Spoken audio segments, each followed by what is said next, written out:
ஆனந்த யாழை மீட்டுகிறாய், அடி நெஞ்சில் வண்ணம் தீட்டுகிறாய்.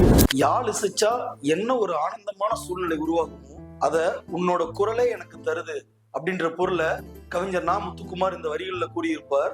தமிழர் வாசிச்ச முதல் இசைக்கருவியான யாழ் இன்னைக்கு பெரும்பாலும் பயன்பாட்டிலேயே இல்ல. சங்ககால தமிழர் வாழ்க்கையில யாழ்ன்றது வெறும் இசைக்கருவியா மட்டுமல்ல, பண்பாட்டின் குறியீடாகவே இருந்துச்சு. ஒவ்வொரு திணைக்கும் உரிய கருப்பொருள்களை 13 வகையா பிரிச்ச தமிழர்கள் அதுல இசைக்கு மட்டும் 3 இடத்தை கொடுத்தாங்க. அதுலயும் யாழுக்கு மட்டும் ஒரு தனி இடம் கொடுத்திருக்காங்க. பேரியாழ், மகரையாழ், சகோடையாழ், செங்கோட்டியாழ்னு பல வகையான யாழ்கள் இருந்திருக்கு. மிகச்சிறப்பாக யாழினை மீட்டிய ஒரு பாணனுக்கு பரிசாக கொடுக்கப்பட்ட நிலப்பகுதி தான் யாழ்ப்பாணம்ன்ற நிறைய குறிப்புகள் சொல்லுது. 2 மன்னர்களுக்கு இடையில நடந்த போரே பரணர் பாடிய யாழ்ப்பாட்டால நின்றுச்சு. அதனாலதான் பாணர்களுக்கு இசை தூதுவர்கள்ன்ற ஒரு பேரே இருக்கு.